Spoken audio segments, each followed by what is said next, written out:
Hey everybody, this is Jonathan. Before we start today's show, I need to let you know that there are some audio issues in this episode. As part of our ongoing adjustments to working from home in the pandemic, I've changed my recording setup. And apparently, when we recorded episode 306 and 307, it was being recorded through my webcam microphone instead of my actual professional microphone. So Jonathan's personal audio quality in the next 2 episodes is going to be significantly worse than it typically is. I apologize. It was a mistake. It's still listenable. It's not the end of the world, but it's definitely not the level of quality that we strive for. So I wanted to let you know in advance why you were hearing what you were hearing, and I think you'll still really enjoy today's show. Recorded live in Jacksonville, Florida. This is Trivia Warfare. More than just a pub quiz, Trivia Warfare is your gateway to a worldwide trivia community. Join your hosts, Jonathan. We just described Ric Flair as Neanderthal Man and Planet of the Apes. Chris. Yo, we going down to Sesame Street. That's your impression of hardcore rap? No. Carmela. That would irritate the hell out. I'm like, I just want my groceries. My ice cream is melting. Ben. 4 halogens in that list. Oh my God. You were like, it's not the halogens. I'm like, no, Ben, no. Those damn halogens got me again. And the rest of the Trivia Warfare Army for another week of fun and games. Now here's your host, Jonathan Oakes. Hello and welcome back to another episode of Trivial Warfare. We are the podcast that takes the pub quiz out of the pub and brings it home to you. My name is Jonathan, and I am here today with Carmela Smith. Hello, Carmela. Hello, everyone. Welcome. Thank you. I am here with Mr. Chris Hollister. Hello, Chris. TSG, what is going on, my friend? What is TSG? TSG, for anybody that knows, Jonathan shaved his beard. If anybody does not know that's what TSG is. His naked lower chin is showing. And yesterday, I gave him the new nickname, Telemundo Sex God. And that's right. So the TSG is in the house. Because that's what Jonathan looks to me. He looks like he's a soap opera star on Telemundo. And he looks fantastic. You mean Telemundo? Am I not saying that right? It's Mundo. Oh, Mundo. Okay. As I shaved, and this is only the second time in 20 years that my chin has been visible. So it didn't know what to do with itself. Literally, I cut myself a couple of times because the foundation of those beard hairs was so strong. But as I was shaving it, I thought to myself, my Mexican side is definitely showing a lot stronger with the mustache as opposed to the goatee. So it was funny that you picked up on that, Chris. Yes, but the TSG, it's good to hang out with you again, sir. All right, so we have 2 fantastic guests today. First up, GK Lyttle is with us. Hello, GK. Sup, guys? We are happy to have you here. And Andy Saunders is with us today. Hello, Andy. Hello, everyone. How is everyone doing today? Fantastic. We have got a great show today, but I want to let everybody get to know you both a little bit better. So, GK, we'll start with you. Tell everybody where you're from, what you do, and something fun about yourself. All right. Well, I am GK Lyttle. I am from the Dirty Jers, also known as Northern New Jersey. By day, I work for a defense contractor. By night, I am a professional game master. And something fun about myself, I have been to 5 of 7 continents. Which 2 are you missing? I am missing Africa and Antarctica. Okay. I was hoping you were going to say like Africa and Australia or something so you could tell us how awesome Antarctica is. It's a dream. It's a dream. I will go there. I'm so jealous because my best friend growing up is a professor at MIT. And she's going to go on an Antarctic expedition to study some ice thing that they cut like deep into the ice or whatever, and so she's gonna just study the layers. And I'm like a core. Yeah. And she built the robot that's gonna do the digging. Like, whoa.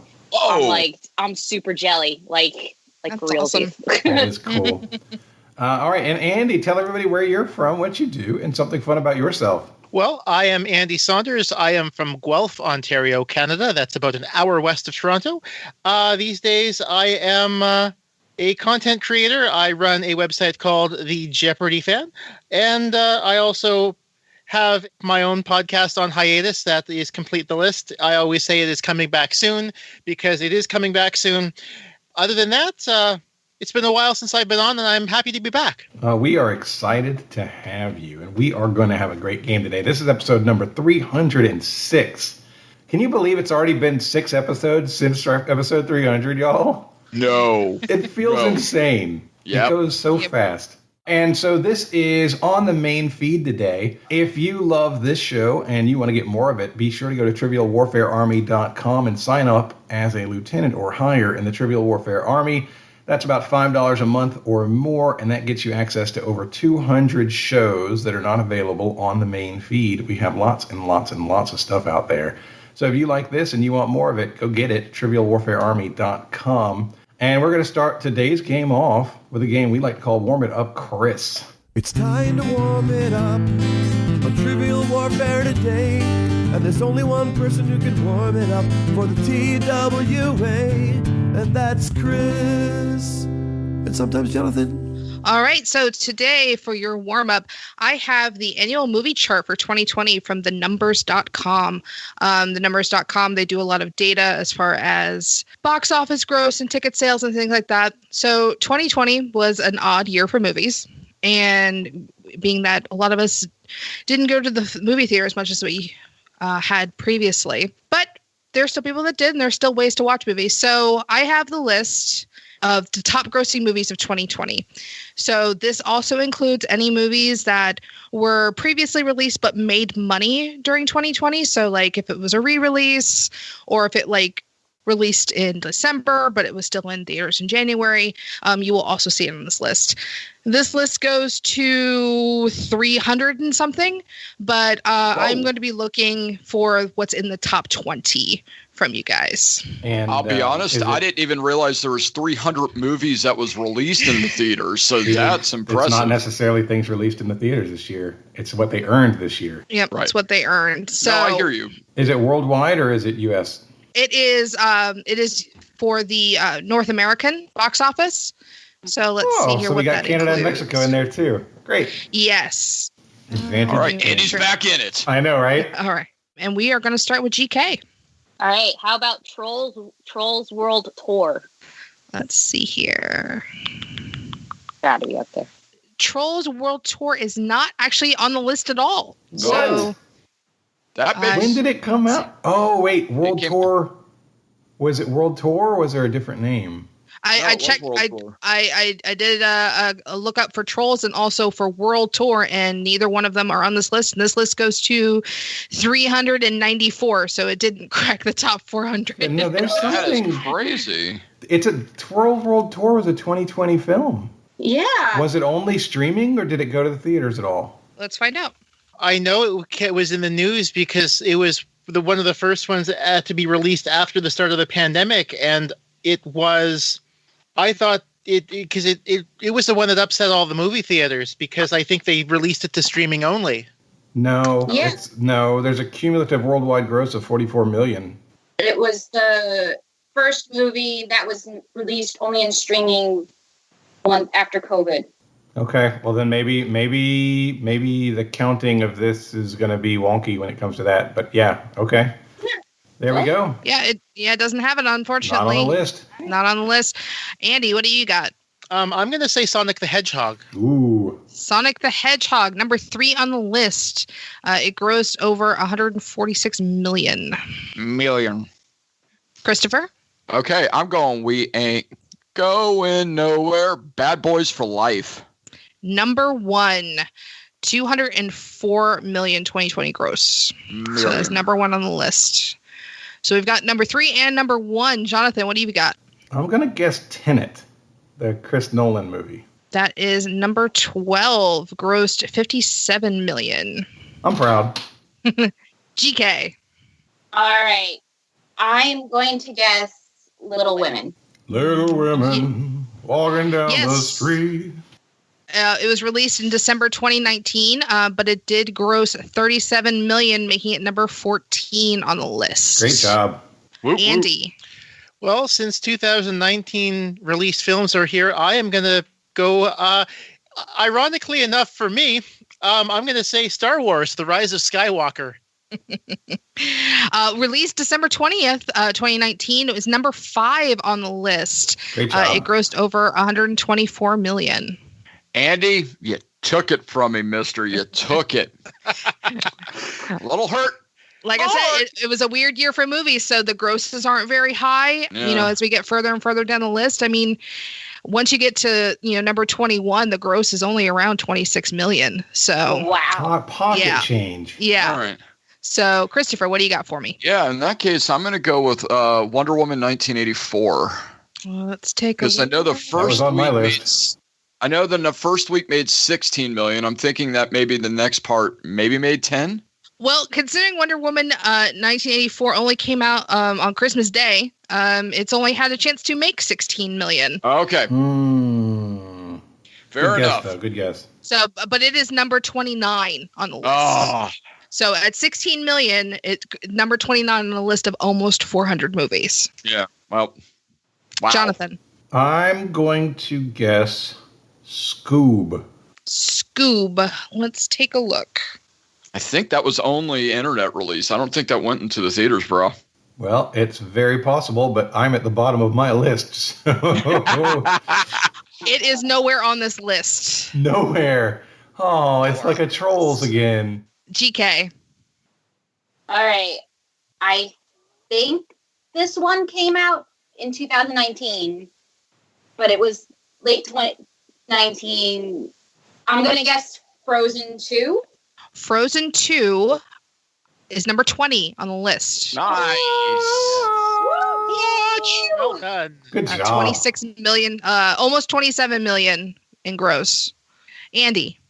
Well, I've got 2 left on my list here. I'm going to pick the one that is memey enough that I think it's probably going to have made it in 2020. Another late 2019 film. People either loved it or hated it. I'm going to say Cats.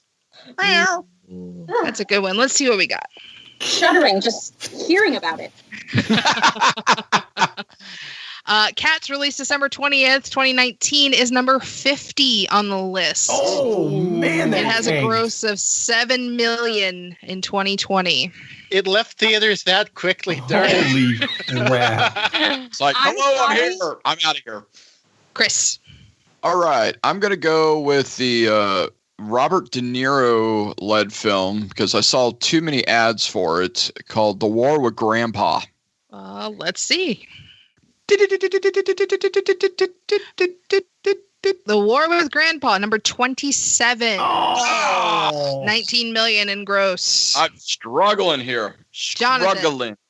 And the struggle is the real. last thing that I have written down is not even a complete movie title because I can't remember the second part of it, but it's Bill and Ted's something. Face the music. Face Bill the and music. Ted Face the Music. Bill and Ted Face the Music, number 64. Good golly. 3 million in gross. We're going to go one more time around. GK, what do you got for me? I have a very, probably not on the list, but Mulan. Another the one that same. is not on the list. Yeah, it's the Same same as deal. Hamilton. It only went to Disney Plus. It was exclusive. Those numbers aren't counting towards box office. Oh, that's right. Yeah. Otherwise, Trolls would have been on there. Yeah. No, it's not on the list at all. Andy, what do you got for me? Well, I assume that a lot of people would have watched this before going into quarantine because it won the Oscar for Best Picture for last year. I'm going to say Parasite. Parasite, number 19 on the list. Ooh, nice. 29 thinking, million. Andy. Really And nice. he painted thinking. the corner. He painted the corner on that bad boy. You and GK seem to have the advantage here of remembering what came out at the end of last year. I have no idea. When I'm like, what happened at the end of last year? I'm naming stuff from 5 years ago in my head.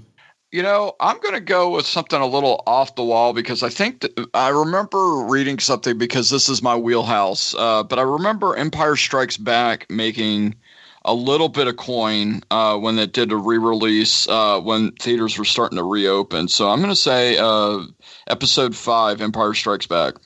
All right. Well, you are correct that it did do a re-release, and it did make some money in 2020, but it is number 81 on the list. Made about 1.5 million. Ah, okay, fair enough. So, can you finish out the 20 for us so that we know what we messed up on? Oh yeah, absolutely. All right, Jonathan. Cool. Last one from you. Oh, Jonathan's not going to know an answer. She's got to give me my pathetic attempt at a turn. Yes. Come on, I believe in you. I don't have anything at all. I believe that. Yeah, no, I'm gonna guess Avengers Endgame. Let's see. It made $2.39.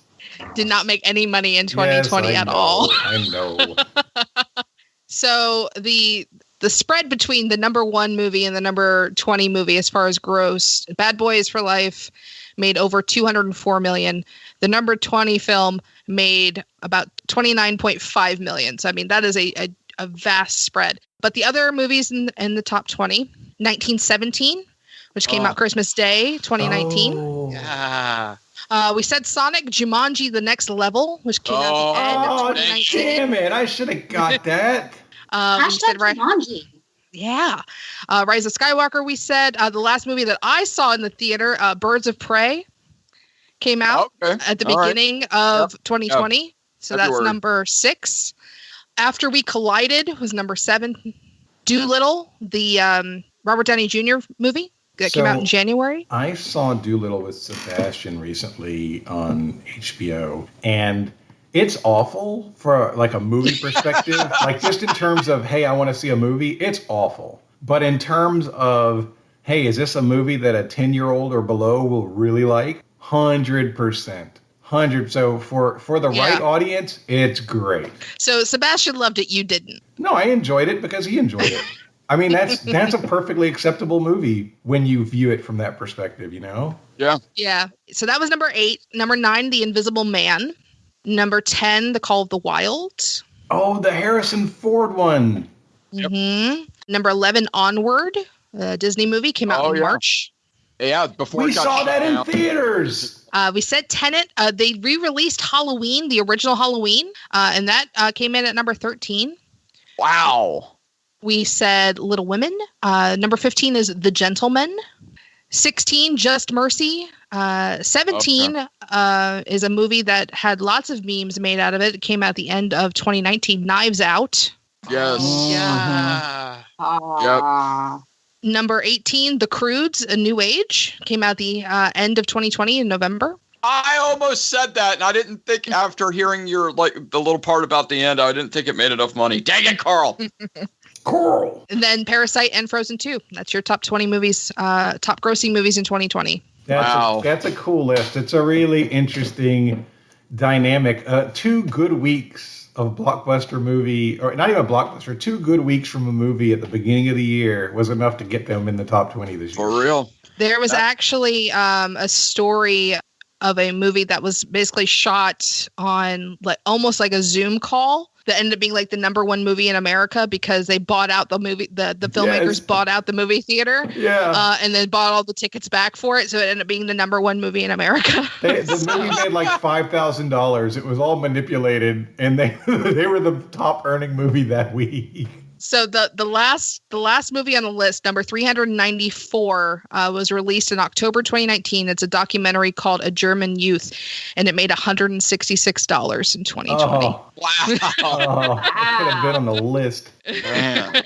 Oh, very cool. Good job. Yeah. All right. Well, that is your warm it up, Chris question of the episode. Today's game, it's going to be Chris and Andy versus Jonathan and GK. Carmela is hosting, and it's time to play the game. Players. Oh, yeah. Y'all know what time it is. This is Mr. Literature himself, cordially inviting you to the game. This is 6 rounds of trivia goodness. 3 questions per round. Every right answer gets you 10 points. In the middle, we'll take a pause for the cause and ask a midpoint question worth up to 20 juicy points. After round 6, you can wager any or all those points you've been building up and take a shot at the final round. It's a series of theme-based questions we call the Gauntlet. It's just that easy, baby. But this game ain't gonna play itself, players. Let's get it on. All right, your first question in round 1 is in the category Happy New Year. The day that we are recording this is January 2nd. So it's our first recording of 2021. So go to hell, 2020. Straight to hell. You go to hell and you die. In Western traditions, we have just celebrated our New Year, but many Eastern traditions celebrate Lunar New Year, which won't be until February 12th, 2021. So we are still currently in the year of the rat. What is the animal that will represent the upcoming year? I did not wear my Chinese New Year shirt. I usually wear that to Trivia Warfare episodes just in case I get one of them, and I didn't wear it this time. So on February 12th, it will be the year of the what? Yeah, I wanted you to reread it in case there was an obtuse clue in there somewhere, but I don't hear one. You just have to know which one comes after. I know, in the there's race. a lot of words, no clues. If Andy and Chris had been paying attention, they would have seen that that GK just gave them the answer in sign language. But they weren't looking, and so they didn't see any of that. I promise you, I didn't know I was. No, you were just gesticulating in such a way that it looked like ASL. Oh, and how to sing Day by Day. Well, nice. Of course, as we do. All right, we're locking in. Great. GK literally sends the final answer and then follows it up with the words, "It's wrong." Like, great. Awesome. Good. I'm not confident in my... Okay, so I'm the pig. I'm turning 38 this year. It's not that. I'm a tiger. Yeah, I'm a tiger. I am 46. The only reason I know I'm a tiger is I was like, if there was a animal on the zodiac on the Chinese calendar that represented me the least, it would be tiger, and yet here it is. And so, so you're 46. The tiger. Yes. So you're 46, turning 47 this year. That's meaning, correct. So the answer we're looking for is the one between rat and tiger. Okay. Yeah, I still have no idea. I'm sorry, Andy. It's just I think it's going to be the year of the marmoset. Oh, there you go. In the marmoset. Yes. The snuffleupagus. Snuffleupagus. So, I mean, in terms of other ones, I mean, you've got goat, you've got dragon, you've got rabbit, you've got ox. I probably like snake and monkey. And then dog. And then, I think there's like a smaller one besides rat, too. I'm trying to remember my shirt, and I'm failing miserably.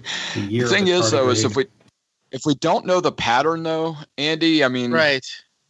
It's just, we might as well just, we know it's not rat. We got a 1 in 11 shot. Well, we know it's not rat. We know it's not rat, pig, or tiger, so we've got a 1 in 9 shot. That's a good point. Hey, Jonathan, what was yours? I was one of the animals that you've named. Okay, there you go. All right. I know what Jonathan is. Okay, well, because he's the same as me. Oh, okay, gotcha. Carmela. So we're both Scorpios, and we're also both the same Chinese zodiac. Oh man, you're Scorpios too? Yeah.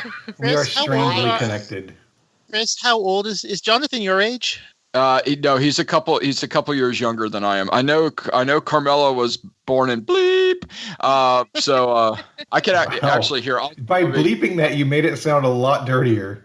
Well, I didn't want to give out her year. Why? I do it all the time. She was born in some swear word that we weren't allowed to say. It's probably true, though. I mean, I think we're just throwing darts at this point. Do you have anything you want to throw a dart at, Chris? Well, I'm always impartial to dragon, but I think that's the last one on the scale. I think that's the very last one, if I remember. But honestly, it's a moot point because I think you're right. I think we are throwing darts at it. So maybe it's a moo point, and it's the year of the cow. See, that's a possibility. You know what? You know what? It's a moo point. Let's go. How about in that case? If it's a moo point, let's go with the ox. All right, there you go. Ox locked in.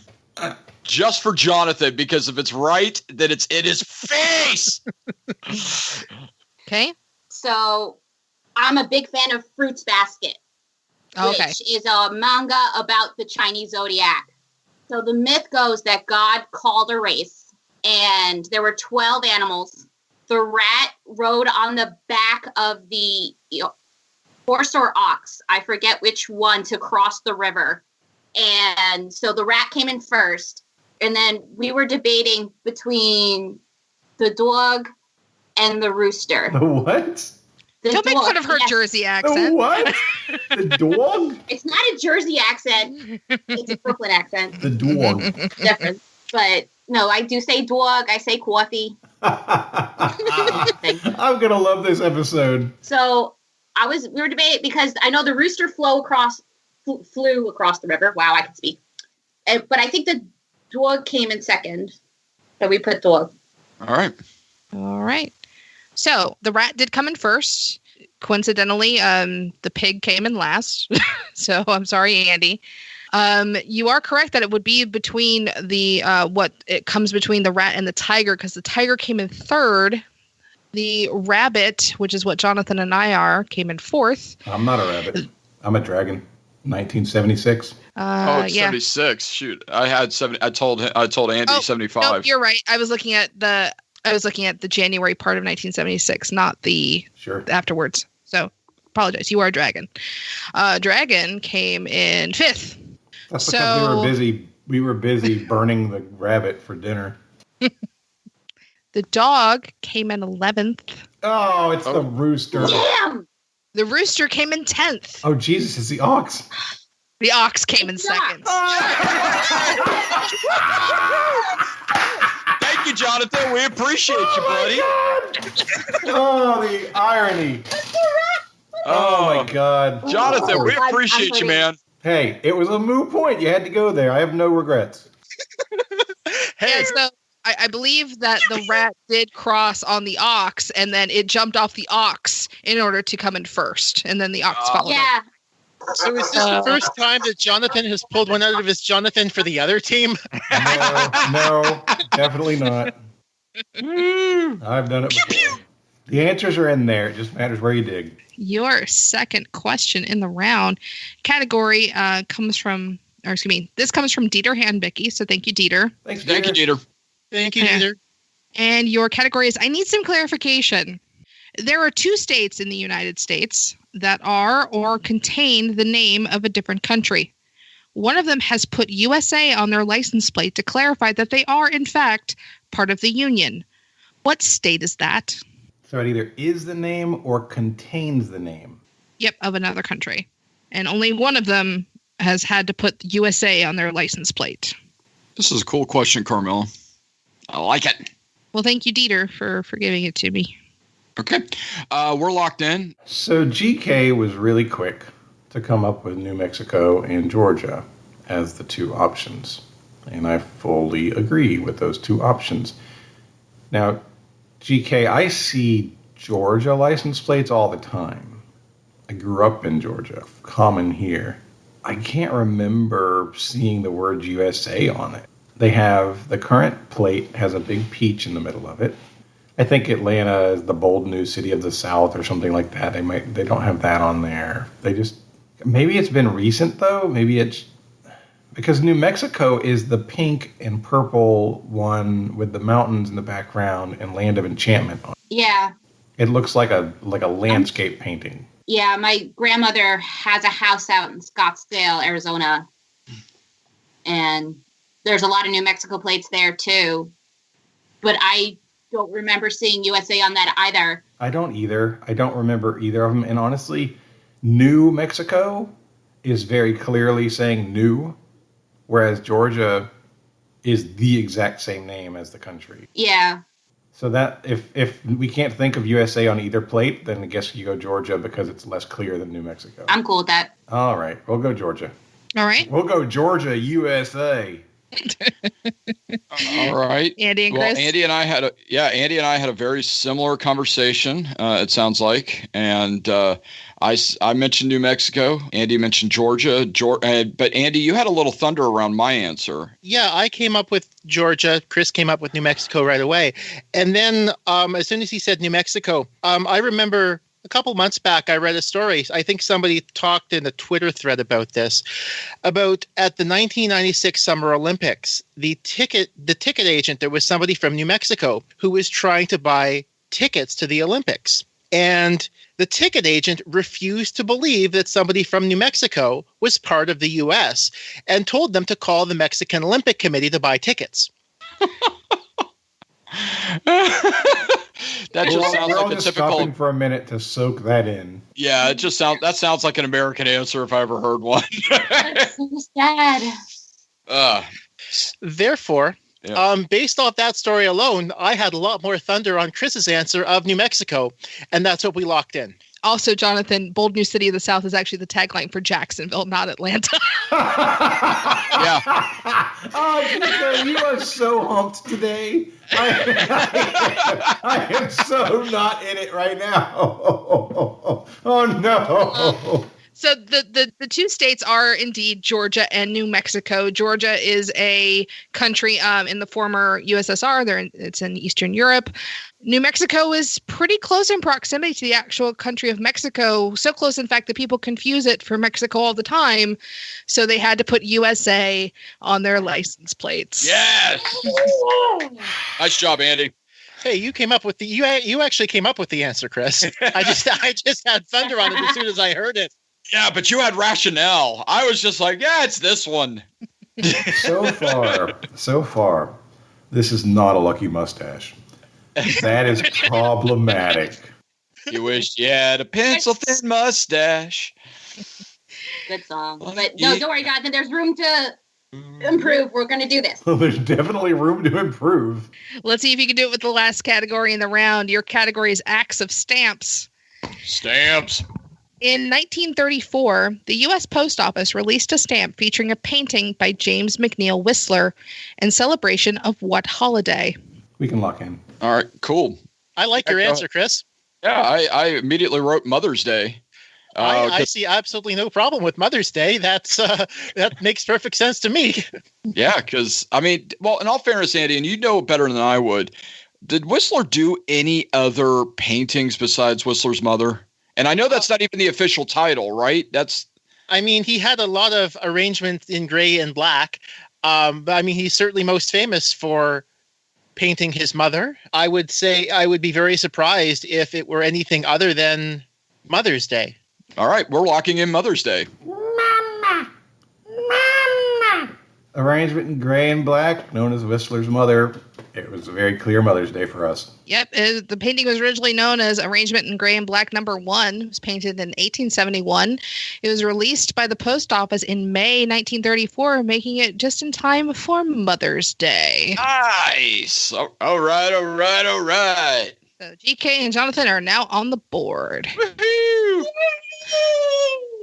So at the end of the first round, Jonathan and GK have 10 points. Chris and Andy are in the lead with 30. Let's see what round 2 holds in store for us. Your first category in round 2 is obligatory sports question, mascot edition. Oh. I'm out.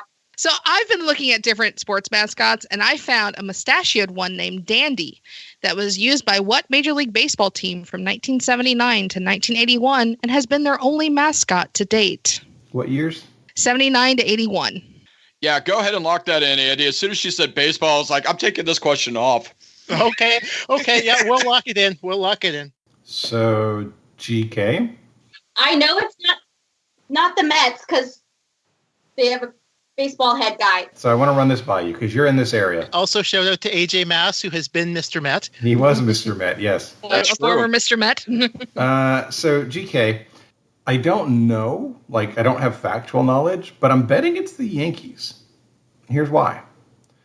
79 to 81 is a very short period, and it's the quote-unquote only mascot they've ever had. Well, the Yankees have never had a mascot that I'm aware of. And Dandy, Yankee Doodle Dandy, fits really well with naming a guy Dandy. So I'm thinking the Yankees. You sure that their mascot isn't just a $100 bill or something? Yeah, right. It's the Steinbrenner dancing crew. Right. No, but I'm good at that. I like it. I like it too. All right, we'll go the New York Yankees. Hey, Chris and Andy. Yeah, I was going to say Mr. Met would be awesome with a mustachio mustache. That would be fantastic. I remember this, or at least remember reading about this. The Yankees actually did have a mascot for a couple of years between 79 and 81, and there were some incidents between the mascot and the fans, and the Yankees were like, yeah, we don't really need a mascot. So. They ripped his mustache off. So I'm gonna place we're locking in the we locked in the Yankees very quickly. All right, I'm gonna place a picture in our chat so you guys can see him, because he's kind of grotesque looking. I mean, you think Gritty's bad. This one's not very good either, but you are correct in picking up on Dandy, and the fact that the Yankees don't really have a mascot. He was a one-time mascot for the Yankees. This is awful. Yeah. Why does baseball hate their mascots? Is my question. He is pear-shaped in the worst possible way. Yeah, he's not attractive. To be honest with you, I mean, in a kind of Yuppie Philly fanatic sort of way, he kind of looks like them. I was going to say, he looks like the Philly Fanatic, and then the mascot for the Orlando Magic had a baby. He looks like a bowling pin with like a pom-pom. He looks like the Philly Fanatic mixed with some like lovable loser, like real human lovable loser. And so it's got a vaguely human face instead of like a alien face. And that's what makes it kind of pathetic and sad. It's like, I was looking at sports mascots and I saw this picture. I'm like, I have to know what this is because it's weird looking. Yeah. And therefore, this question was born. I like it. So everyone got that right, which is awesome. We're on an upswing. Your second question in the round. What of you? Sagarmatha National Park contains some of the highest peaks in the world and is located in what Asian country? And I can spell it here. Please. SAGARMATHA.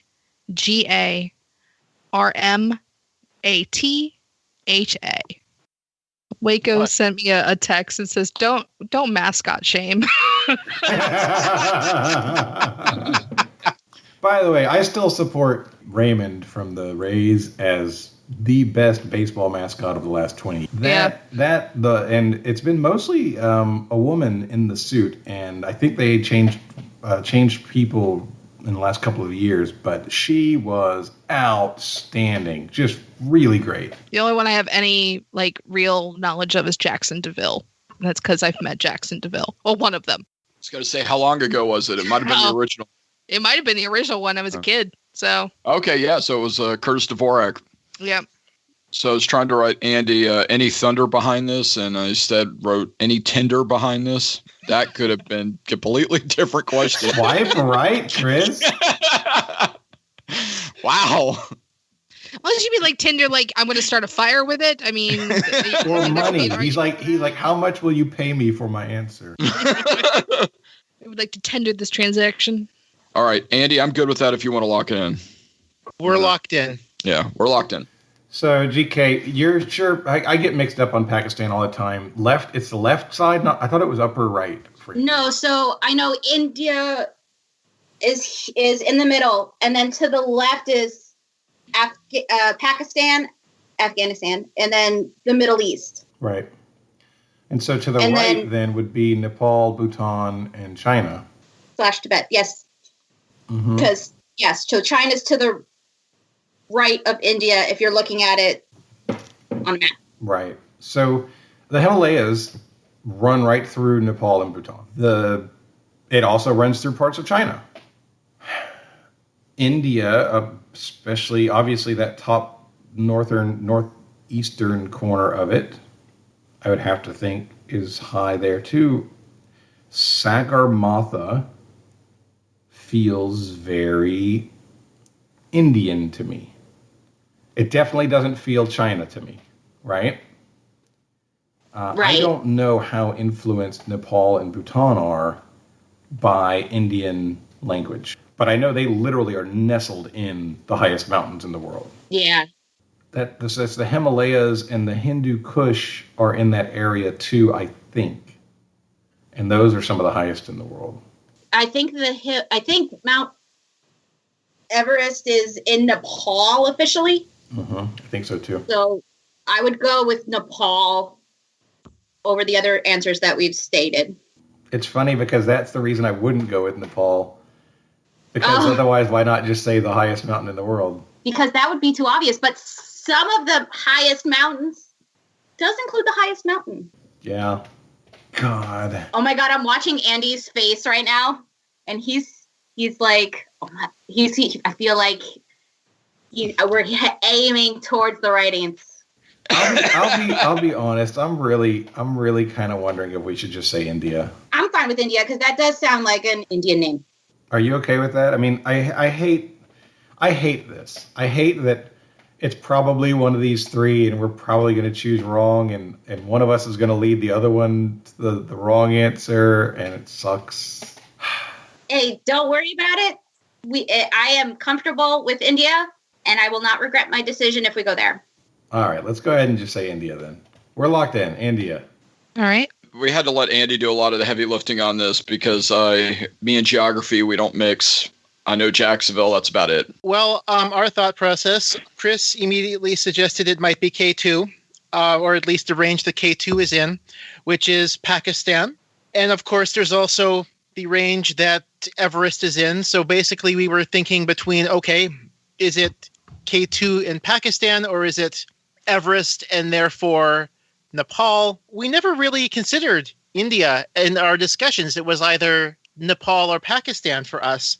And I had more thunder behind it being Everest's range than K2's range, so we locked in Nepal.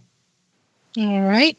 Sagarmatha is actually a word that means sky, roughly translate to sky head. And it is the park that contains Mount Everest. And Sagarmatha is actually the Nepali word for Mount Everest. It is in Nepal. Yes. Good job, Andy. I'm glad that we didn't really think about India. Yeah. Because we might have been led astray like they were. It's almost like India is almost like splitting the difference because Pakistan came up for us too. And it's like, okay, well, it's left or right. And the elevation. Yeah, screw it. Early morning salt from Jonathan, I see. I'm so bitter. I'm sorry. I didn't mean to make you bitter. No, I have bitter inside of me. You just tapped it.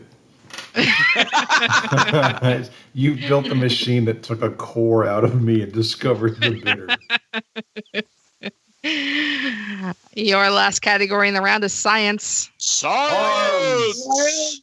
Nucleobases are the base pairs of proteins that connect and stack upon each other.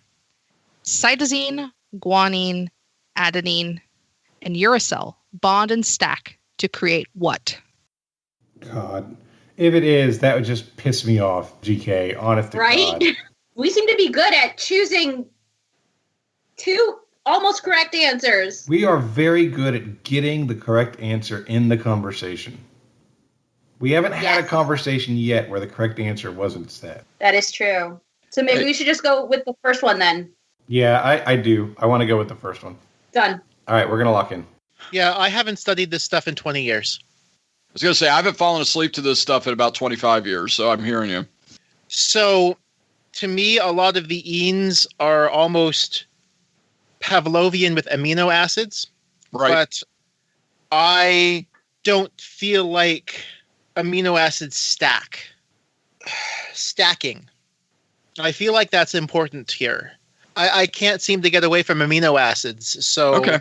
Well, I think that we need to go ahead and stick with that. And so we've got a nice little lead right now. If we blow one, it's not going to kill us. I think we need to lock in with that. Okay. Locking in amino acids. There you go. Okay. So we've definitely run across these words before. We've had them I think we've had a midpoint where we had to name these. And I feel like David Levesey was on and knew all of them. And The rest of us are like, I eat glue. Hey, glue was tasty at one point in time. I'm hoping that the stacking we're talking about is the stacking of the different parts that make up the double helix of DNA. And GK threw out RNA as a possibility, and that put us in the 50-50 kind of situation because we don't know enough about either to go one way or the other. But we went with the first gut and stuck with DNA as our answer. So adenine, guanine, cytosine, and uracil do stack to make a helix kind of structure, but thymine is what's in DNA. Uracil is what's in RNA. So it's RNA? We chose the wrong one again. Yeah. I honestly, I had written down thymine as a missing thing because it was like when you were naming them, I was like, I don't know why thymine isn't in there.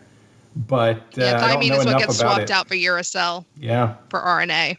Oh, guys, I'm hurting for you. That's just balls right there. Well, I'm sorry to bring everybody down.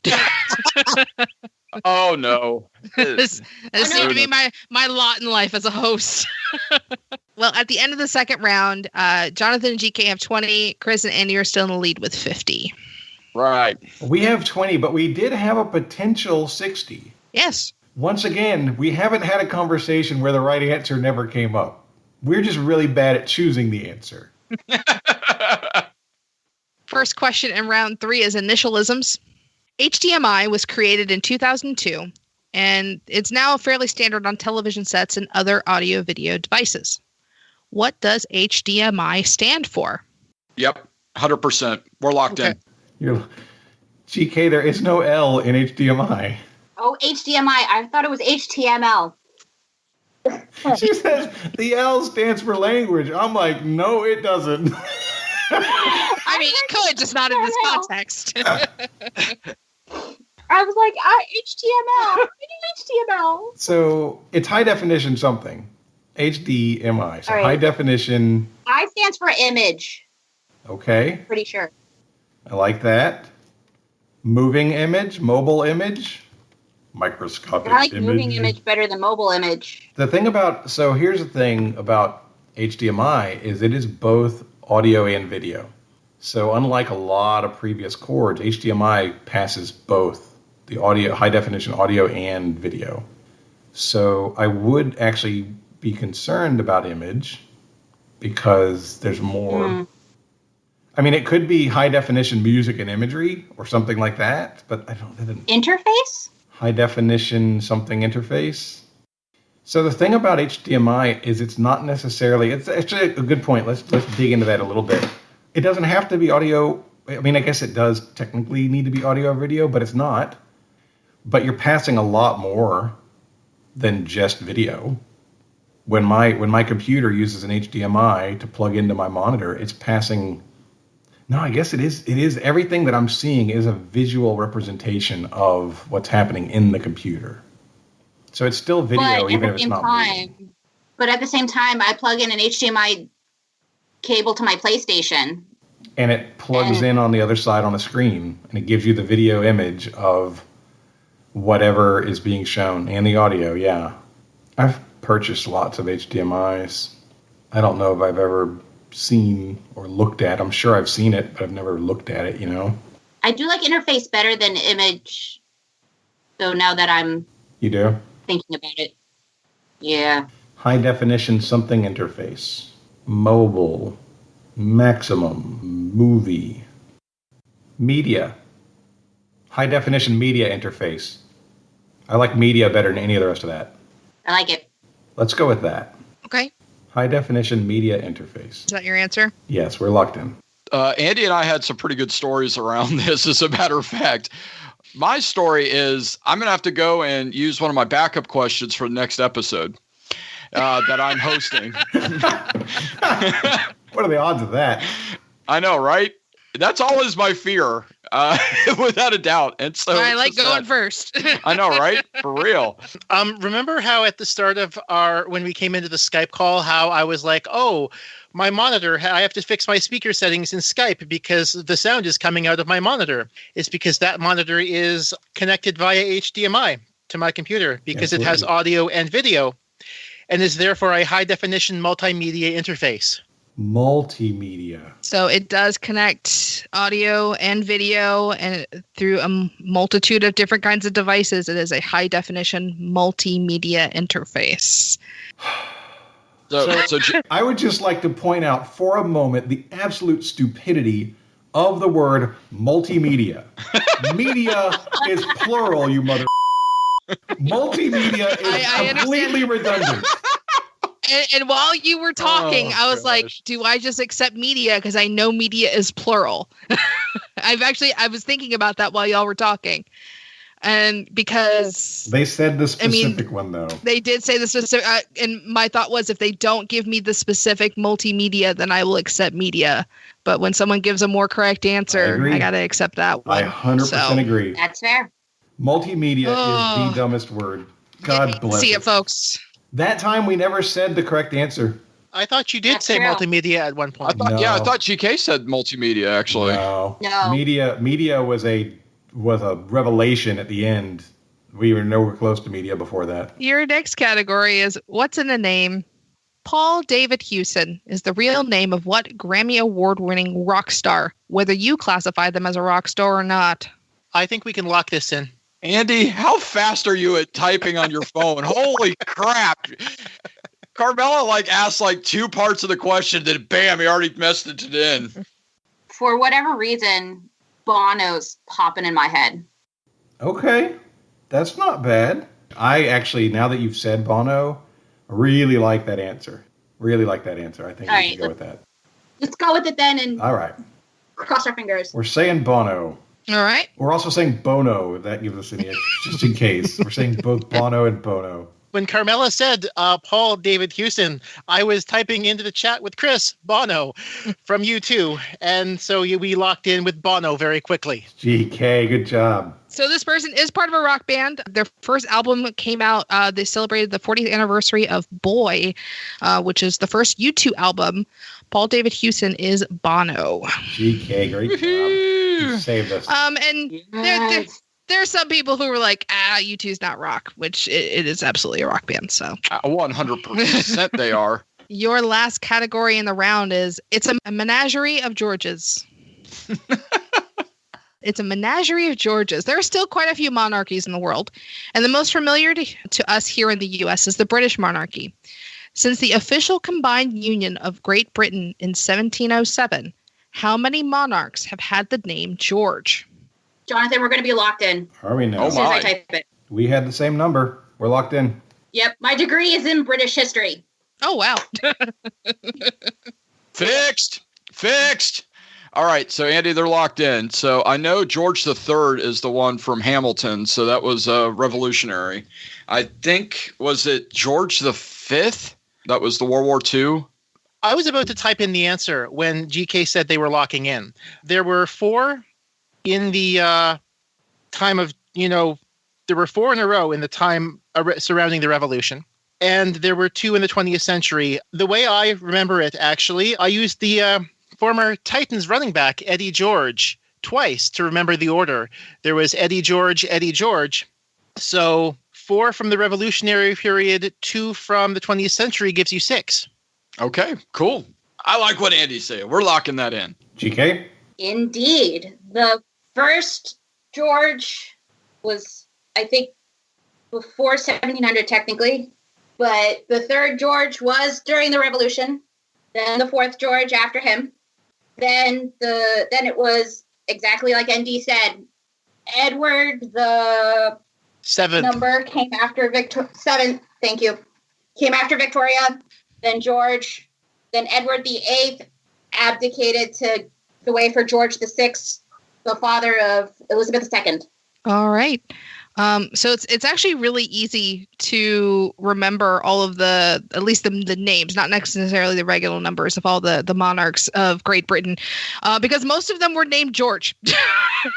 So it's Anne, and then you have 4 Georges in a row, and then there's a William, and then there's Queen Victoria, and then there's Edward, George, and then Elizabeth II.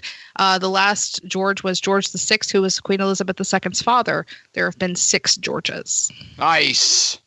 Really great job, Andy.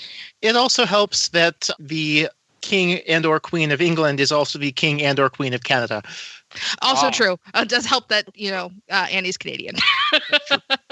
George out the jungle, strong as he can be. Going into the midpoint, Jonathan and GK have 40. Chris and Andy still in the lead with 80 points. Woot woot. So your midpoint is actually brought to us by Waco. He's the one who gave me the suggestion. All right. For this. Thank you, Waco. Thank you, Waco Glennon. Thank you, Waco. And your category is "And I Feel Fine." 2020 was a year, but it was a slightly better one for REM. Download for the songs "It's the End of the World" skyrocketed during the early part of the pandemic. Michael Stipe included 4 famous people with the initials LB in the lyrics of the song. Give me those 4 names, please. And of course, last names, as usual, are fine. We didn't start the fire. Get out of my head. I think that's the 4 of them, GK. I'm going with you because I have zero knowledge on this. All right. We're locked in. Okay. You know what's funny is you said that, Andy, and I knew exactly what you were talking about. Yes. Okay, good. Andy is the man. I'm just riding on his coattails today. You had Lenny Bruce. Yeah, this song not only was REM, but a Canadian group from Newfoundland and Labrador, Great Big Sea. They did a cover of it, which is as well known in Canada as the REM version. Yeah, Lenny Bruce, Lester Bangs, Leonard Bernstein, and Leonid Brezhnev. So our official answer is going to be last names only. Bruce, Bangs, Brezhnev, and Bernstein. Okay. Jonathan, GK? Lenny Bruce is Not Afraid. Yeah, we locked in with Brezhnev, Bernstein, Bruce, and Bangs. All right.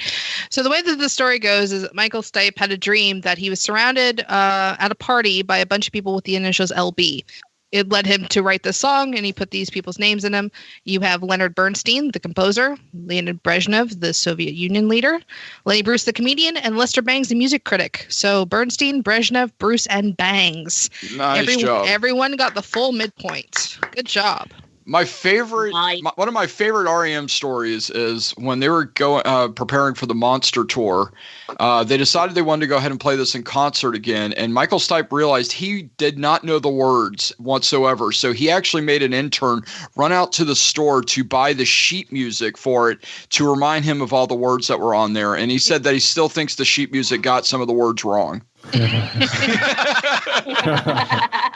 I feel like Monster is an album I should listen to again as an adult. I love so Document and I liked Out of Time. And then I didn't really like Monster as a teenager, but I wonder if I'd like it now. So coming out of the midpoint, it is a bit of a change. I mean, still the same spread, but the changes in score did happen. So Jonathan and GK have 60. Chris and Andy have 100 going into the second half. All right, that brings us to the end of the first half. Before we go on to the second half of today's game, I want to let you know that today's show is sponsored by Water Cooler Trivia. Water Cooler Trivia is a longtime sponsor of Trivial Warfare, and it is a great way to make Mondays suck just a little bit less. Water Cooler Trivia is a weekly trivia contest for teams at work. It's super customizable, it's low stakes, it's just a lot of fun, and it's a great way to get your teams engaging with each other and talking with each other. You can choose the trivia categories and the difficulty. You can choose a personalized category for your team. You can play the game on Monday, and the results will come out on Tuesday so everybody can see how they did. It's super easy to get started. It takes under 20 seconds, and then you receive a join link to share with your coworkers. The weekly quizzes will start, and more people can join along the way. If you head to watercoolertrivia.com/warfare, you'll get 4 weeks completely free. No credit cards required. Just give it a whirl and see if the folks on your team want to have a little bit of fun. You can connect it with Slack. They also have a Microsoft Teams app now. This is especially important during remote working times. Teams are looking for new ways to connect, and a weekly trivia contest can be just the thing that sparks conversation. Customize everything, difficulty, questions, whatever you want. But go ahead and give it a try. Head to watercoolertrivia.com/warfare. You'll get 4 weeks completely free, no credit card required. I hope you enjoy it as much as I do. Today's show is also sponsored by EveryPlate. EveryPlate is another longtime sponsor of Trivial Warfare. You can experience full plates and fuller wallets with America's best value meal kit. So here's the deal with EveryPlate. It is a fantastic meal kit delivery service, right? You can get a meal for the same price as a cup of coffee, y'all. It's delivered right to your door. It comes prepackaged with instructions, tells you everything you need to do. You don't have to go to the grocery store. You don't have to figure out what spices you need. You don't have to figure out any of those details. It does the meal planning, the shopping, the prepping, and takes all the guesswork out and just gives you what you need to cook fantastic meals. By the way, another advantage over the grocery store is you don't end up with a whole cabinet full of spices that you never use. You get just the ingredients you need for the meals that you're going to cook. Here's the most important thing to know. EveryPlate is significantly less expensive than the other major meal kits out there. Their price is what sets them apart. So you get great food, you get a great experience, and you get it at a great price. I got a box the other day. Sebastian and I put together pineapple salsa pork chops. And what's really fantastic about it is we were able to follow the instructions together. You know, so it wasn't just Jonathan in the kitchen doing the cooking and then Sebastian coming in. He got to mix things together. He got to participate in the process, and we had a nice little family moment out of it. You can get 3 weeks of EveryPlate meals for only $2.99 per meal by going to everyplate.com and entering code 3, that's the number 3, TWA. $2.99, guys, that's less than a cup of coffee at Starbucks. Get 3 weeks of EveryPlate meals for only $2.99 per meal by going to everyplate.com and entering code 3TWA. All right, let's get on with the second half of today's game. Your first category in round 4 is no relation. Well, maybe some relation. Carmela was a novel first published as a serial in 1871 by Irish author Joseph Sheridan Le Fanu. And the story unfolds as part of a casebook of Dr. Celius, considered by many to be the first occult detective in literature. It was an influential piece of fiction, especially for what fellow Irish author who published a similar story in tone and subject matter 26 years later. We're going to lock in. So, you said 1871, right, Carmela? Yes. Okay, so 1871 plus 26, that gives you 1897. I know for certain that Dracula was published in 1897. The author of Dracula is Bram Stoker. He was Irish. So I feel like that's reasonably good right now. Do you have any thoughts on this, Chris? Not anymore. Yeah, any thought that I may have had in my head, like Cthulhu, like all that stuff, yeah, gone. Let's go with it. That sounds fabulous. Okay, and you're looking for the author, right, Carmela? Yes. Okay, we'll lock in Bram Stoker. So I'm not cursed with the gift of knowledge like Andy is. That's why we went faster. Because for me, all I had was, hey, we've talked about Carmela before like 3 years ago. That's a vampire story. This is probably Bram Stoker. Let's lock in Stoker.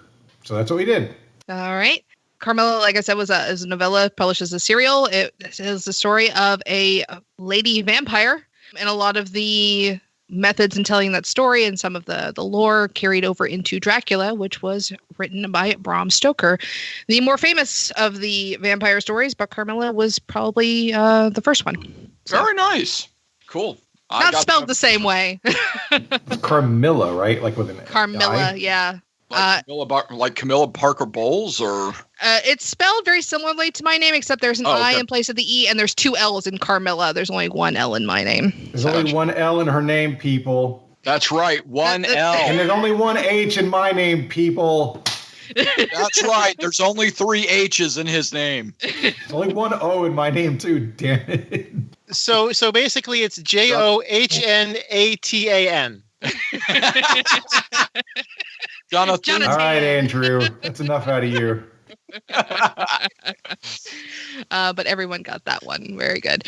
If you've never read Carmilla, I think it's good. I mean, it's definitely a story of its time, but it has a lot of homosexual undertones in a time that you didn't find that a lot in stories, which I found fascinating. So, Interesting. All right, your next category, King of Filth. What director is responsible for cult classic films such as Pink Flamingos, Polyester, and Female Trouble, all which starred the drag queen Divine, and has had 2 of his films adapted into Broadway musicals? All right. Oh, my brain. I haven't had to think today because Andy's been on my team. It's been awesome, but I had to think this time. Carmela, we're locking in? It sounded like a question. It was. We're locking in. All right. There you go. We're locking in. We're locking in. Stop. Don't overthink it, Chris. All right. All right. What Andy said. So, neither one of us know off the bat. I'm bad with prolific directors and producers and more recent stuff. So I'm going to be really bad at harder stuff from the 70s.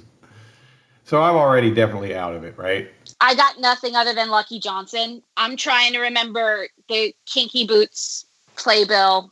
I saw that on Broadway and it was awesome. And I want to say that's one of the Broadway musicals one of his movies got made into, but I have no other guesses other than Lucky Johnson or McMaple Bacon. Okay. McMaple Bacon. I'm wondering if it's the guy who did like the Natalie Wood movies, always focused on like super buxom women, because he could have had a title like King of Filth or something like that. He like did all the B movies, and I can't remember his name either. Yeah, no, and I just don't remember his name. I feel like I've seen all of these movies, and I'm just blanking on the name. Okay, well, I suppose Johnson is as good a guess as any. We will go with Mr. Johnson. So I was telling Andy, it's like, I know this answer. It's in this cranium of mine somewhere because he has a pencil thin mustache. And I was joking around with Jonathan earlier about the pencil thin mustache because that's a Jimmy Buffett song for anything. And then when you said Divine, I remember Divine being in a bunch of his movies, and it was like, okay, I think his name's John.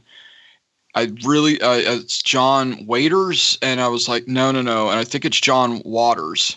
And then Andy said, well, John Waters is a director, and I was like, I think that's it, but I might be overthinking it, or I might not be thinking of it at all. And he said, go with it. So we locked in with John Waters. All right. So the 2 movies that got adapted into Broadway musicals were Cry Baby and Hairspray. And Pink Flamingos are looking for the filthiest person in Baltimore. It is John Waters. Yeah! Nice job. Well done, Chris. Does indeed have a pencil thin mustache. And when you said that earlier, I was like, oh, that's going to come up in my John Waters question later. Good morning, Baltimore. I thought about Hairspray, but I wasn't 100% sure because I thought that was a musical first. I didn't realize it was the movie first. It was the movie first and then turned into a musical. Okay. And Divine, and actually that's really the reason why Edna Turnblad is always played by a person in drag. It's because Divine was the original Edna Turnblad. Right. So, all right. Next question. Dutch, parentheses, boy, masters. I'm just shouting out triviality with Dutch boy, but it's Dutch masters is really your category. What Trony painting, painted by one of the Dutch Golden Age artists in the mid 1600s, is sometimes referred to as the Dutch Mona Lisa? Did you say Trony painting? Yep. Trony. Tronie. Trony.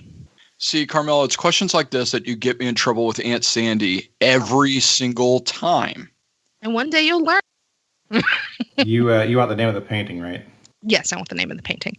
Yeah, okay, we can lock in. Andy, that sounds like a name of a painting. So if you think that's a good answer, then I'm all for it. Yeah, like, am I allowed to ask? Okay, Trony, is that a name or is that a word? It's a word.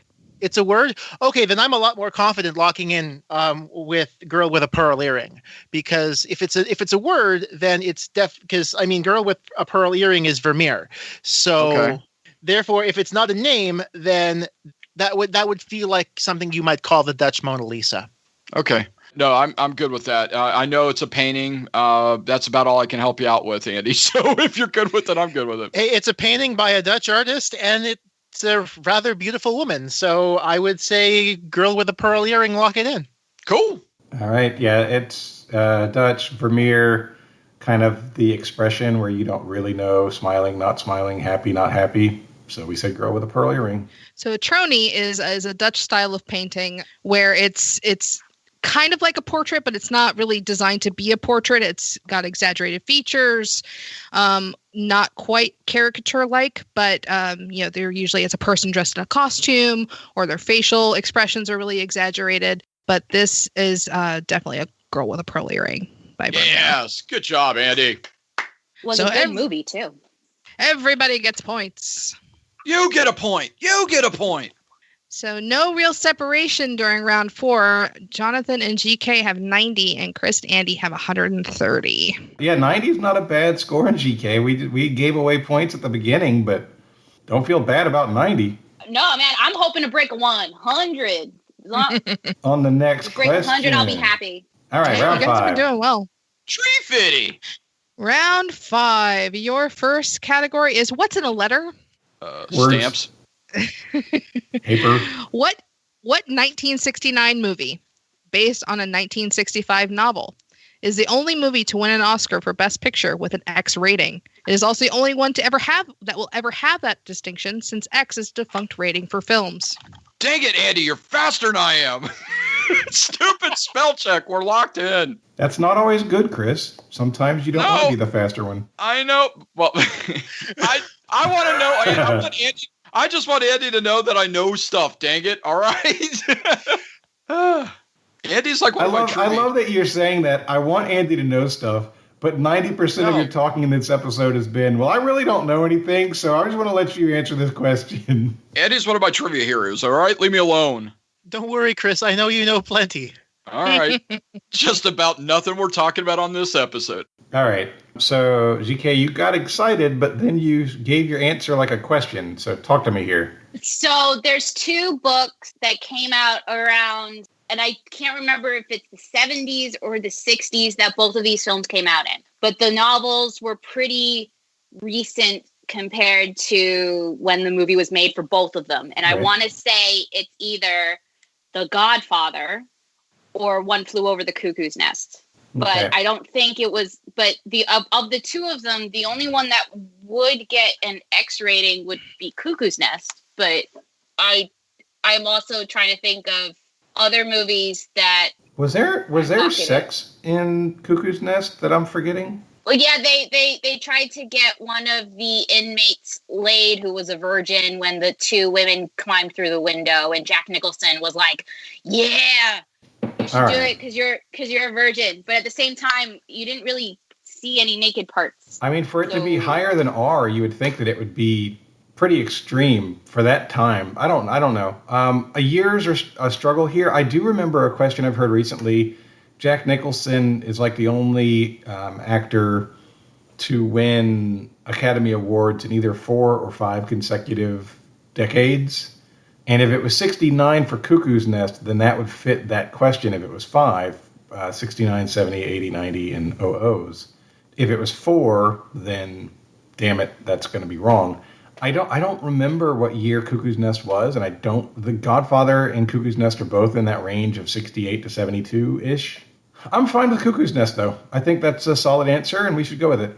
Okay. The only other one I'm thinking of right now is Scarface. No, that's 80s. That's no. Yeah, no, that is 80s. It might be 70s, but I think it's 80s. Let's do One Flew Over the Cuckoo's Nest. Done. All right, we're doing that. All right. So, yeah, Andy and I were just talking about it. It's just like, this is like a trivia Pavlov. X-rated movie, Academy Awards. If it's X-rated movies, it's usually one of 2 things. It's usually Behind the Green Door, or our answer on this, which is Midnight Cowboy. Oh, yes. So I believe you see John Voight's dangle in Midnight Cowboy. So I think that's what attributed to the X rating. Just don't do what I did when I was doing this question and fact checking it. I mean, I knew the answer, but I accidentally wrote Urban Cowboy, which is a John Travolta film from like the 80s. Completely different. Wouldn't it be more of a dongle than a dangle? But yes, this is definitely Midnight Cowboy, John Voight and Dustin Hoffman movie. All right. Your next question is in Myths and Allegories. In Norse mythology, Fafnir was the son of the dwarf king Hreidmar, who he slew in order to gain possession of all of his father's treasures. Fafnir was cursed by Andvari's ring and turned into what fitting creature?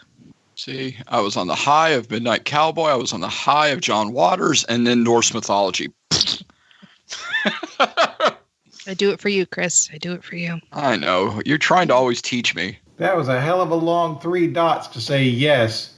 Good God. We're locked in. Here's what I'm thinking. I don't know this story.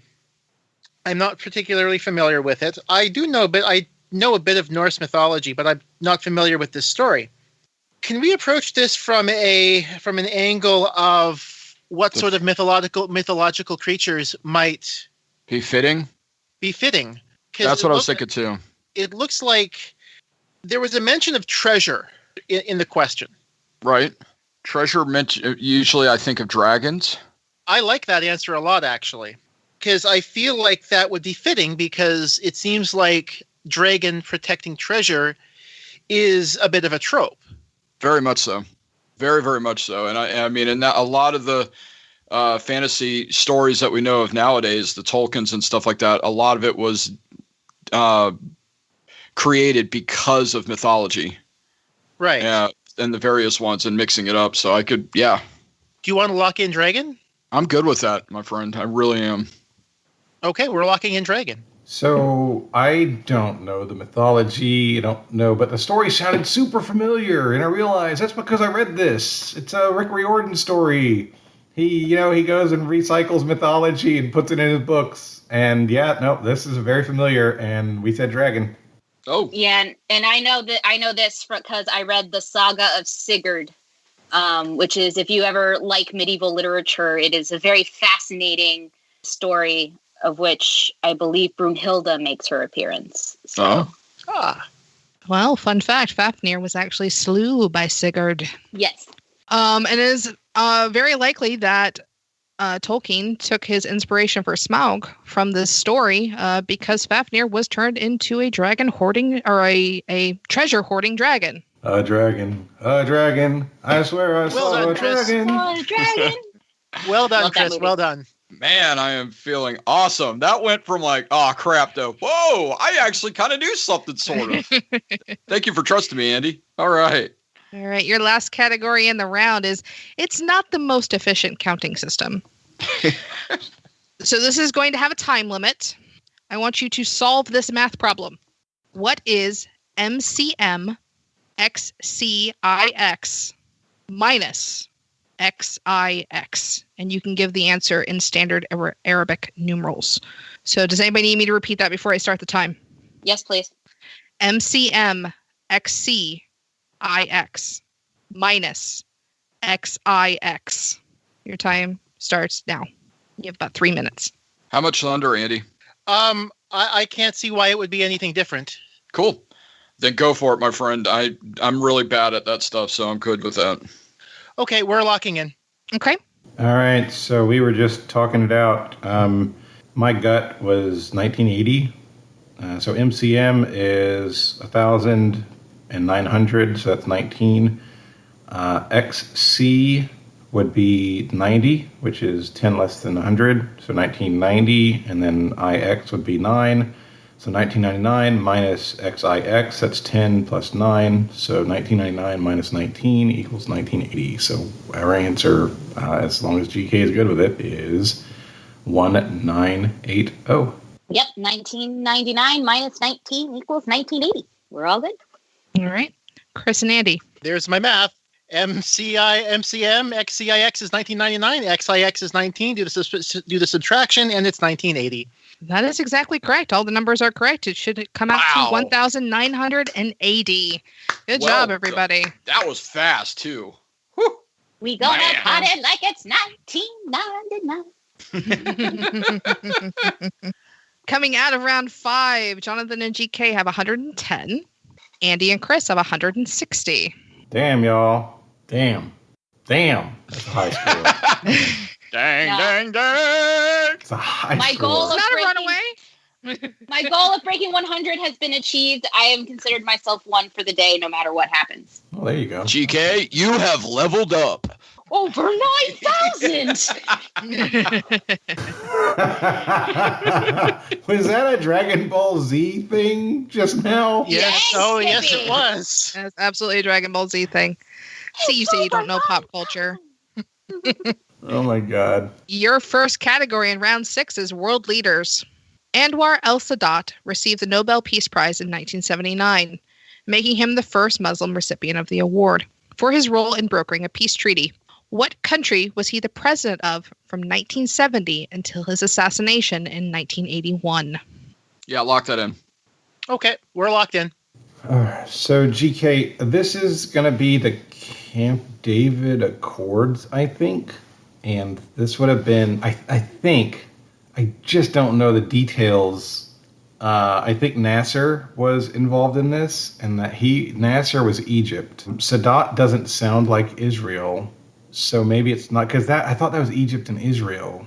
Sadat. Well, I know Queen Elizabeth II, during the beginning bits of her reign, had to deal with the crisis in Cairo, but I don't think that was the 70s. I think that was... No, I'm very confident that Nasser was the leader of Egypt in the 70s. Yeah, because I know there was a big thing that between the Egyptians and the British at one point early, and not early, but earlier on in Elizabeth's reign. Okay, so this is going to be a Middle Eastern country.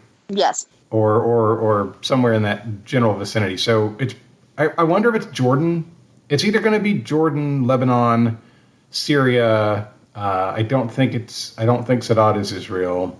So Jordan, Lebanon, Syria. You said country, Carmela? Yes, I'm looking for the country that he was the leader of. Okay, so at that time it wouldn't be Palestine. It's not Jordan, I don't think, because Jordan has kings. Yes. So what Middle Eastern countries have presidents? I don't know. Pakistan, Afghanistan, not Iraq, not Iran. It might be Iran, actually. No, 81? Yeah, it might be Iran. So they were a really progressive nation until Ayatollah took over, until the religious folks took over. And that happened sometime I thought it happened in the late 70s, though. 81 feels like. When was Iran-Contra? Was that 81? I believe it was the early 80s. I'm not sure of the exact year. Yeah. But that could be it. That could be 81. No, it still doesn't. It doesn't fit. That might be the conflict we're talking about, though. The hostage crisis with Carter in Iran. That could be the crisis. That could be the conflict we're talking about. Yeah. So do we want to go with Iran then? No, it doesn't fit. You know what? We can't take all day. I'd be okay guessing Syria. It's just a guess, though. Your guess is as good as mine at this point. All right, let's go ahead and do that. Yep. Okay. We'll say Syria. It was the Camp David Accords. The two sides of that were Begin on the Israeli side and Sadat on the Egyptian side. I could have sworn that was Nasser. And Nasser preceded Sadat as president of Egypt. We locked in with Egypt.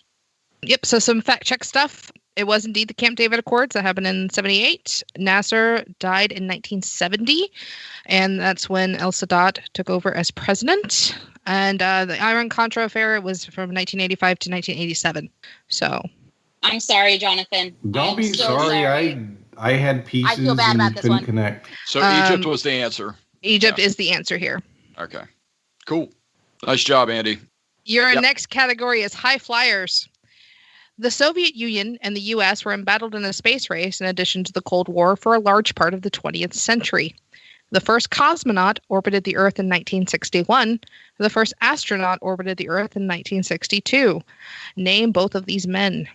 Oh, this is a beautiful Carmela wheelhouse question. I love it. Autocorrect hates me on my phone right now. Yeah. That'll happen. I know who you're talking about. Hey, you're looking for two names, right? I am looking for two names. It's round 6. So, how positive are you on that second one?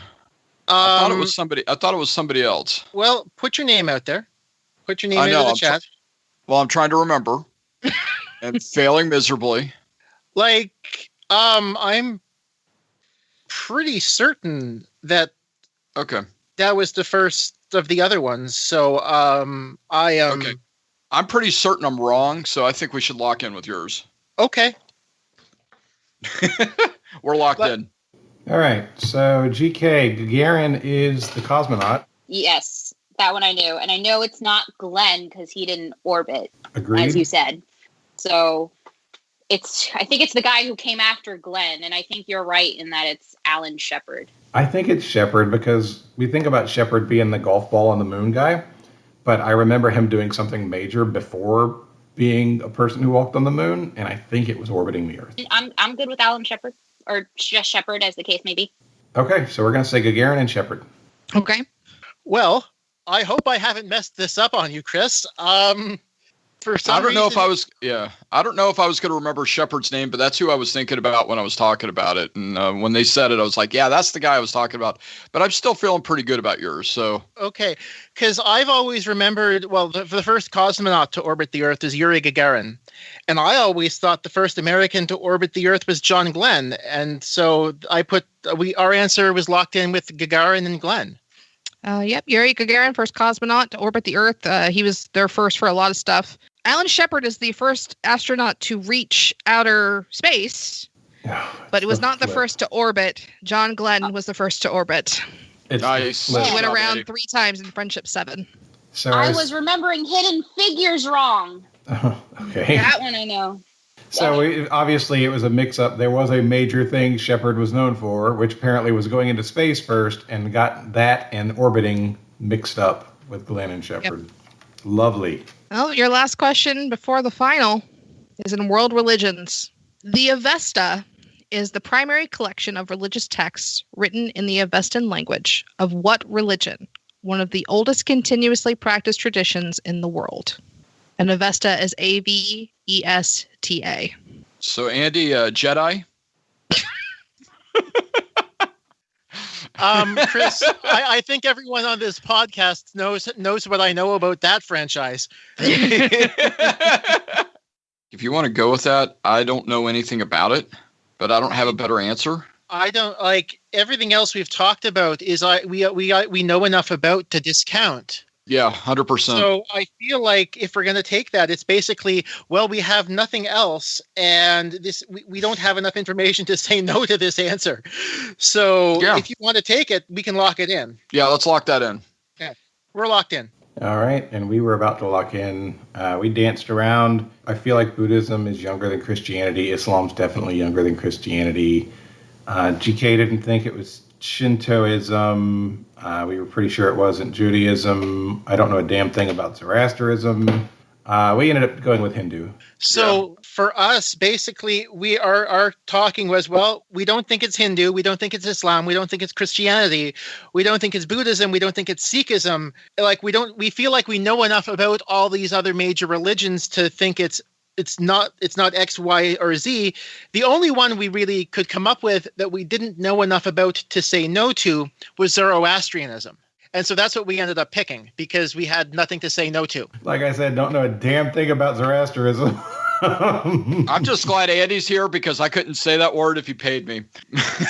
So as soon as John says it's not Zoroastrianism, I just went, oh. I didn't say it's not. I said we don't know a damn thing about it. But it is Zoroastrianism. There we go. Nice job, Andy. Of course it is. Nice job. The way that I remember that Avesta is connected with Zoroastrianism is Vesta is the name of an asteroid, and Astria is has the same roots as some stars, so they're both space related for me. So that's how I keep those together. Don't know if that'll help anybody else, but that's how it helps me. But your score going into the gauntlet: Jonathan and GK have 110, and Chris and Andy have 190. Wow, that's a great score. You guys are doing very well. Yeah.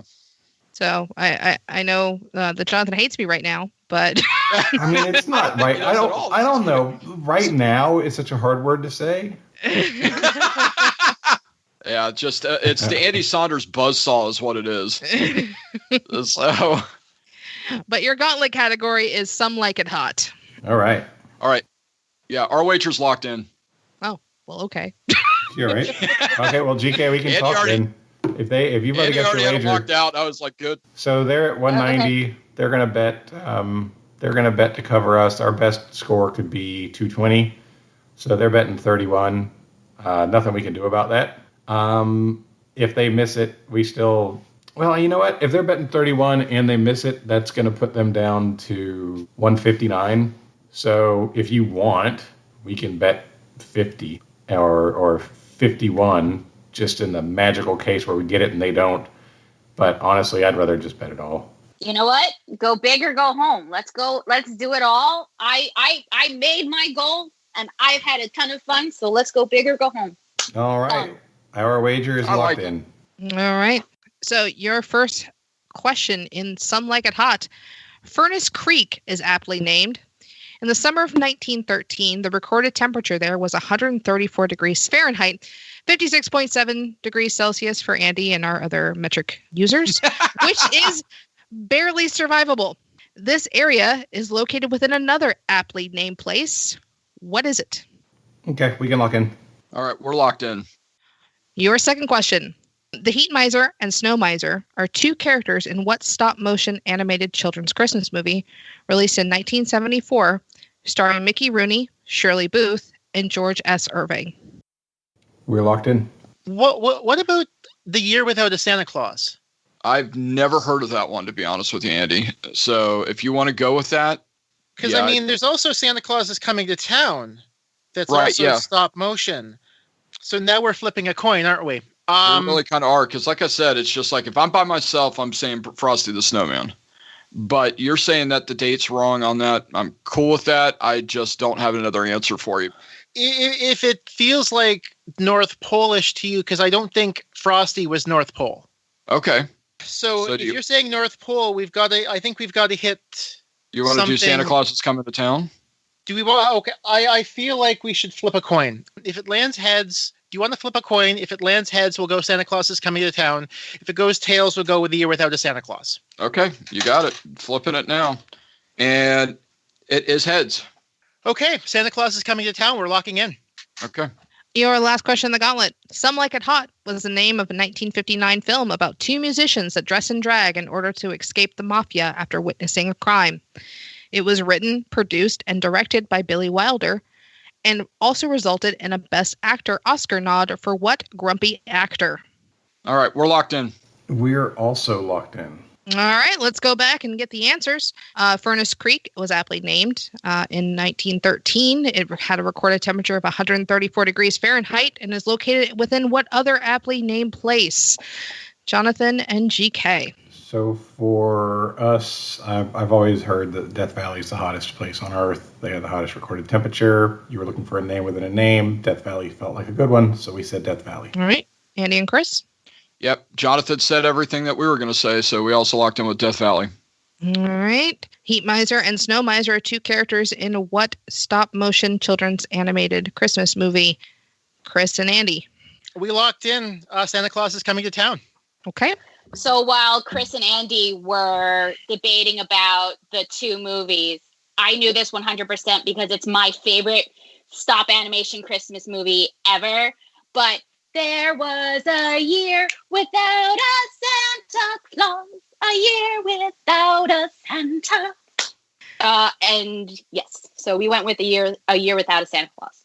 Wow. Y'all went from nowhere close to it to being on it to doing the 50-50, and GK and I were sweating. We had so much stress, and after you said Year Without a Santa Claus, she started texting, and I'm like, no reactions, don't move. And I was texting because I was trying not to react visually.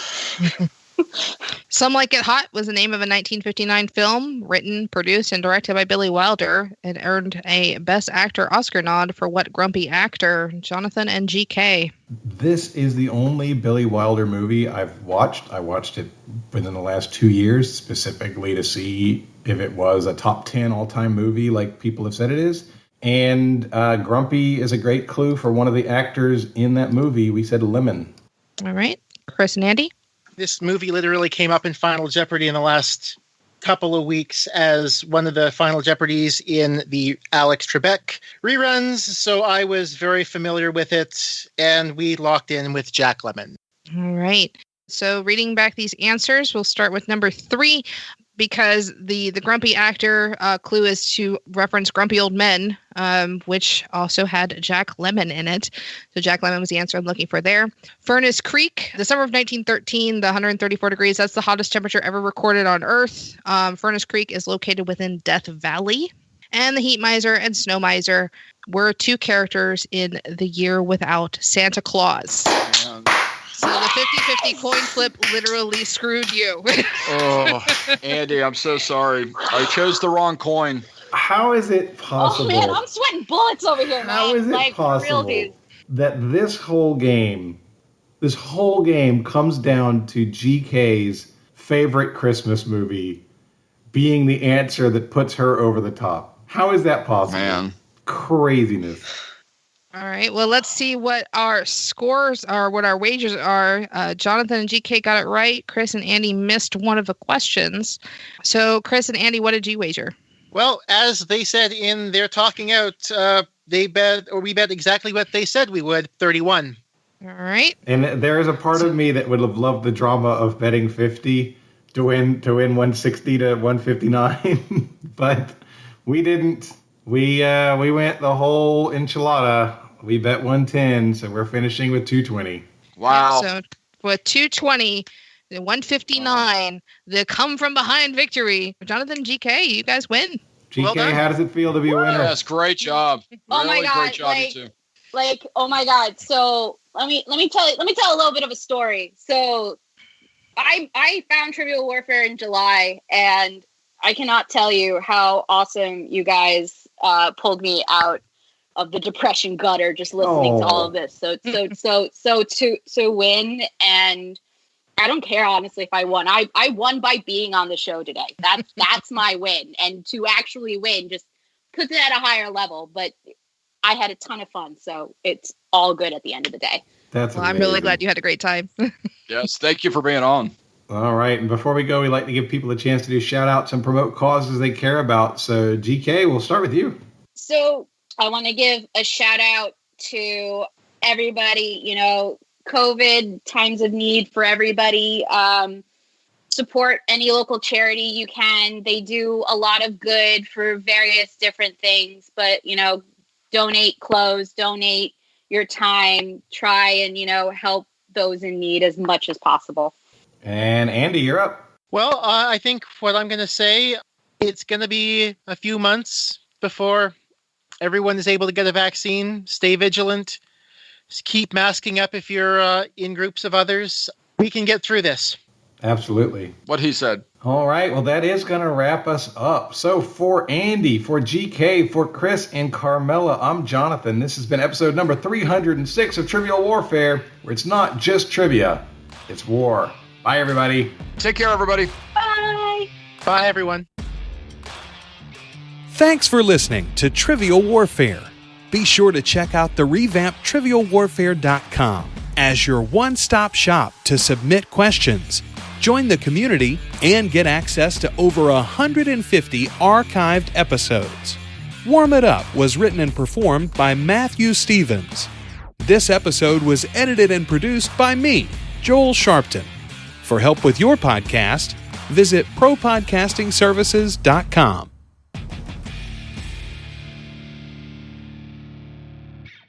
I feel like, Andy, I don't think you've ever lost on the show until I was your star. Oh. Well, 90's not a bad score, Grace. Nope. Or GK. I don't care. Whatever you want to call me, I don't care. Well, no, we got to be consistent. My goal is to break. That's true. People listening, who the f*** is Grace?